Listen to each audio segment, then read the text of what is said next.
Sud Radio Berkov dans tous ses états, les perles du jour.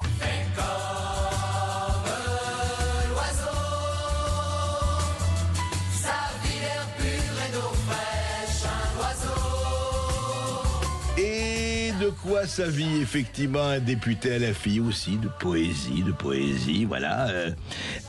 Une interview récente du député de la France Insoumise. Il a donné une longue entretien diffusé sur Twitch aux médias alternatifs où va le monde. Et il dit qu'il est opposé aux frontières, ce qui est non seulement son droit le plus strict, mais ça peut être tout à fait légitime. Mais c'est intéressant la métaphore qu'a utilisée Sébastien Delogu.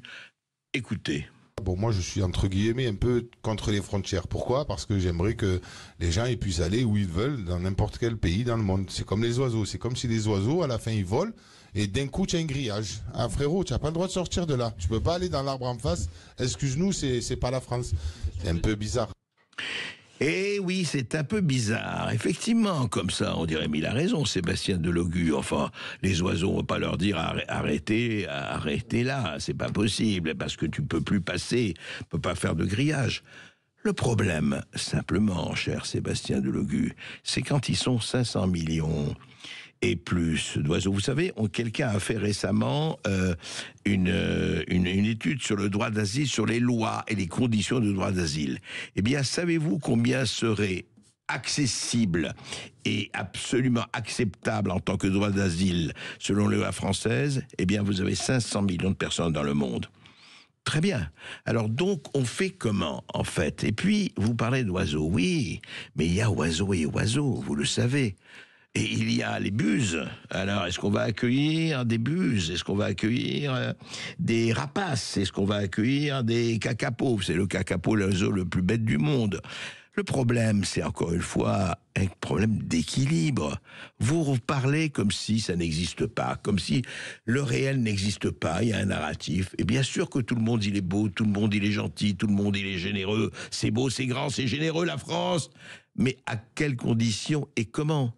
Donc, employer la métaphore de l'oiseau pour dire « Mais les gars, vous voulez venir en Europe avec tout ce qui se passe, mais aucun problème.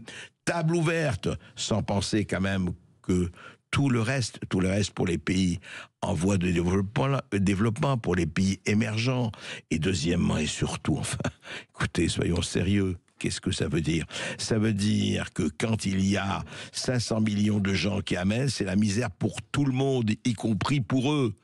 Et à l'heure où effectivement on parle de nation, on parle de frontières, et oui, les frontières ça existe, et beaucoup de gens de gauche le savent, Sébastien Delogu, il faut quand même peut-être être insoumis, mais pas être insoumis contre la raison, contre la rationalité, contre les équilibres. Sinon, ce sont les déséquilibres qui gagnent et les lendemains qui déchantent sec. Sud Radio Berkov dans tous ses états.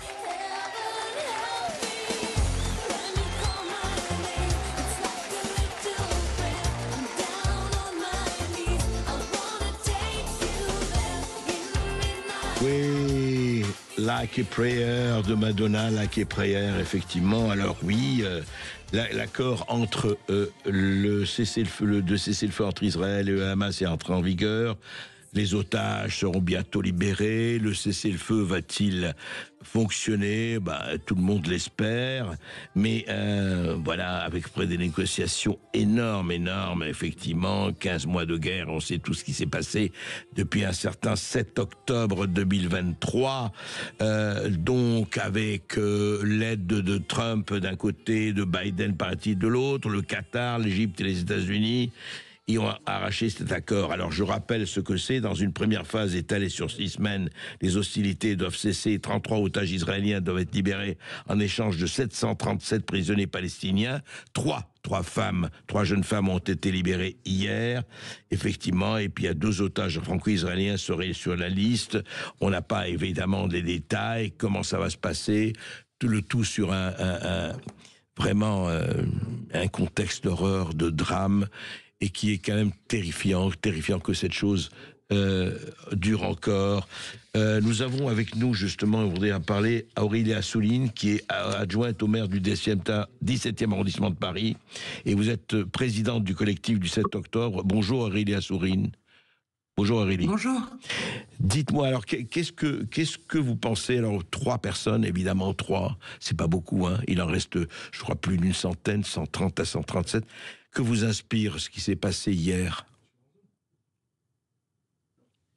Oui, Aurélie Assouline. Ah, on l'a perdu, on ne l'a plus, hélas, hein, ben oui, mais il faudrait le lui dire qu'elle est par téléphone. Donc, écoutez, voilà. Donc, ce qui se passe, c'est que aujourd'hui, il y a eu encore une fois cette libération. Est-ce que nous avons Aurélie Assouline? Allô? Oui, allô? Ah oui, ça y est. Oui.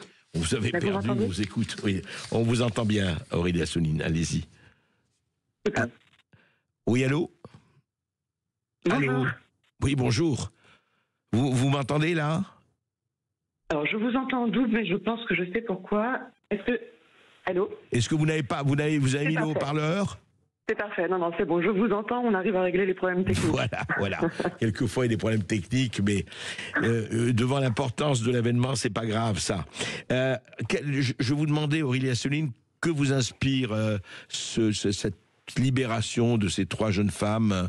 Effectivement, il y a eu toute l'émotion hier de cela, et puis dans le contexte global, est-ce qu'on est au début de quelque chose et ça va en prendre encore beaucoup de temps? Qu'est-ce que vous en pensez?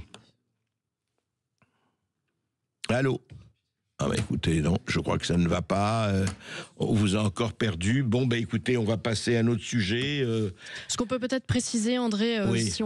Peut-être qu'on la retrouvera, Aurélie Assouline, mais c'est que 90 prisonniers palestiniens de la prison militaire d'Ofer en Cisjordanie ont été libérés après la libération des 3 premières otages israéliennes, et qu'on parle aussi de 3 otages franco-israéliens qui doivent être libérés durant ces phases, ces différentes phases de libération. On se demande effectivement si ça va traîner. C'est pas officiel encore, et puis il y a des pourparlers très durs, oui. Je dirais, c'est terrible à dire, mais des marchandages très durs, tout ça est assez terrifiant, effectivement. Et puis la dernière fois qu'il y a eu une pseudo-trêve, en fait, finalement, elle a pris fin au bout de quelques heures seulement. Tout a repris. Et on sait les pressions qu'ont exercées à la fois sur Netanyahou d'un côté, sur le Hamas de l'autre, enfin c'est quelque chose, vous savez, on a envie de se dire, mais quand est-ce que ce cauchemar va finir? Et malheureusement... je crois que ce cauchemar va encore durer assez longtemps, eu égard au degré, effectivement, de haine qui a été accumulé.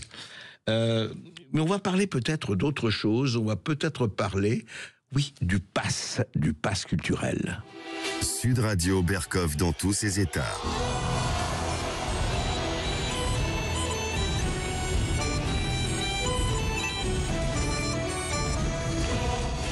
Oui, c'est évidemment pour tous ceux qui sont allés, qui ont entendu, c'est le Puy du Fou, c'est le grand spectacle du Puy du Fou qui attire des millions de personnes et qui sont vraiment, c'est un des spectacles, écoutez, les plus extraordinaires qui a été fait en France depuis longtemps. C'est un spectacle vivant avec des milliers de bénévoles, avec qui n'est pas passé déjà pour aller voir cela?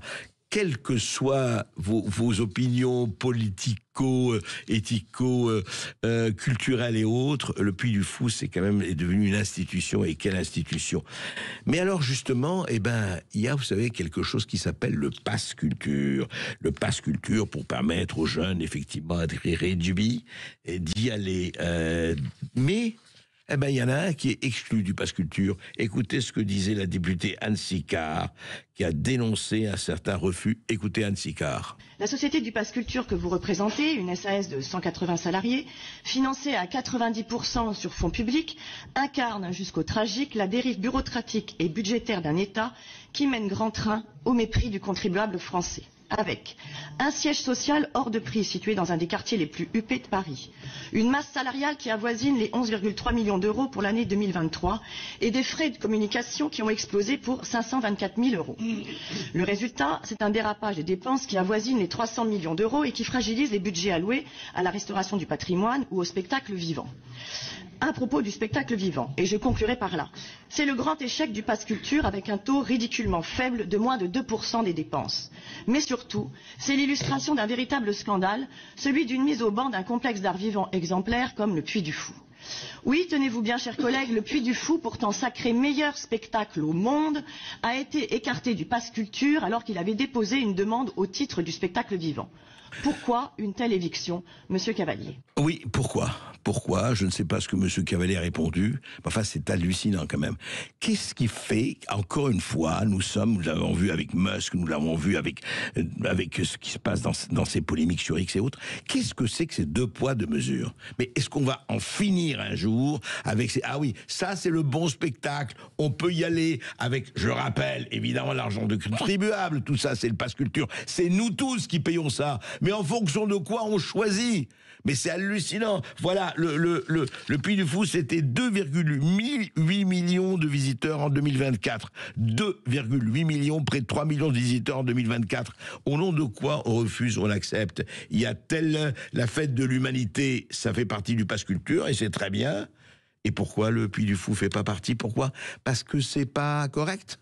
C'est quoi le problème? Il faut vraiment en finir avec cette espèce de subvention et de France à géométrie variable, parce que c'est ça le problème. La France des deux poids, deux mesures à géométrie tristement et lamentablement variable.